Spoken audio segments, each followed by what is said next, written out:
Oh, there's a lot of finger pointing today, blaming the president, blaming conservative populism, blaming Steve Bannon or maybe Mitch McConnell for the fall of Roy Moore.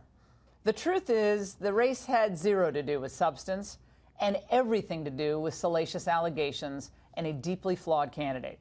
And for those trying to use Moore's defeat to damn conservative populism, remember, the populist issues that Trump won on were literally, I don't think, no time when I peeked in on the election did I hear any of them discussed. Not immigration, not trade, not really tax cuts, not really deregulatory efforts. None of those things were ever really debated in the Alabama race. Now, a man that many believe could run against Doug Jones in 2020 said this on my radio show today. There was no policy discussion in this election. There was no substance to this. There was no discussion of Trump's policies or Roy Moore's policies, and they did everything they could to make sure that Doug Jones' policies weren't discussed. It was all about scandal. This was all about the allegations against Moore and, of course, his missteps. The volatile nature of this special election in Bama was a joke from its inception. Now, Luther Strange could have stayed in the seat until 2018, but once that special election was announced by the governor, Mitch McConnell and his pack rushed in and they protected, or tried to protect, Strange rather than just let the people duke it out, sort it out. Probably would have been a better path. Consultants for Congressman Mo Brooks were reportedly warned that they should not work against Luther Strange. Reports are they were actually threatened. Then there was the hokey-pokey quality of the president's involvement. First, the president put his right leg in for Strange, and then he took it out, and then he kind of put it in for Moore, and then he did a robocall. But still, the attempts to pin this, I think this whole loss on Trump, or his agenda certainly, are just ridiculous. And it's predictable. Now, Alabama remains Trump country. Everybody I know lives there, friends for 30 years. People love Trump down in Alabama. The voters there are some of the most vocal anywhere on the issues that got Trump elected: immigration enforcement, lower taxes, of course, Second Amendment rights.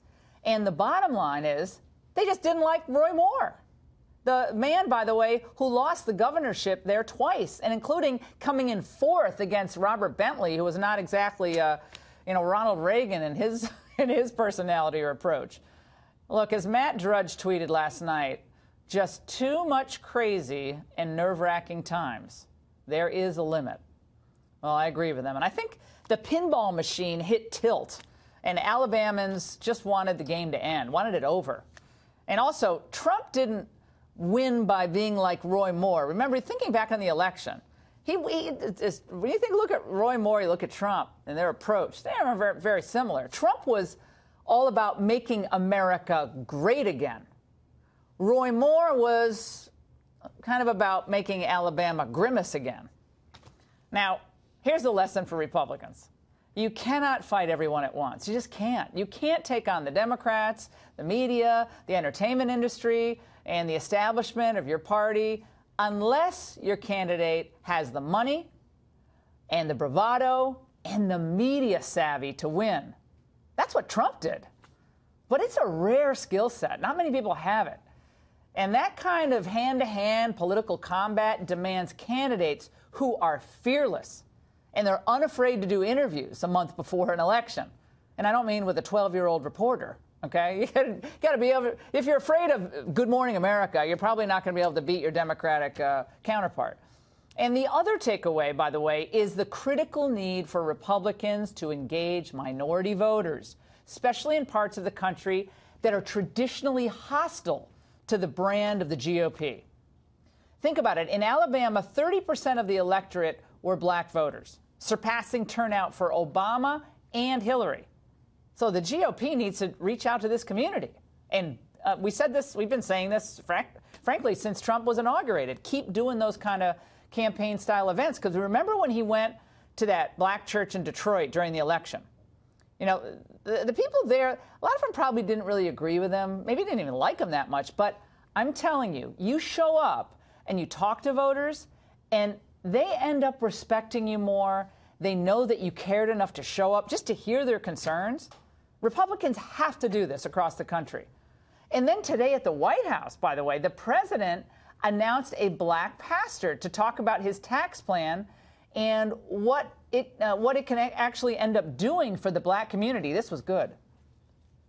We represent a cadre of many families across the nation. African-American families, urban communities, and families all across need this now. And it's time for a change. And it's time that we recognize that our president is making good on his promises. Now, you probably didn't see that in the evening news tonight. The last thing the left ever wants to see is a conservative preaching law and order and economic opportunity, entrepreneurship to the African-American community going into those areas. They don't like that. They want a monopoly on the African-American vote, and they've had it for a long time. But this, my friends, is exactly what is needed, and Alabama reinforces that big league.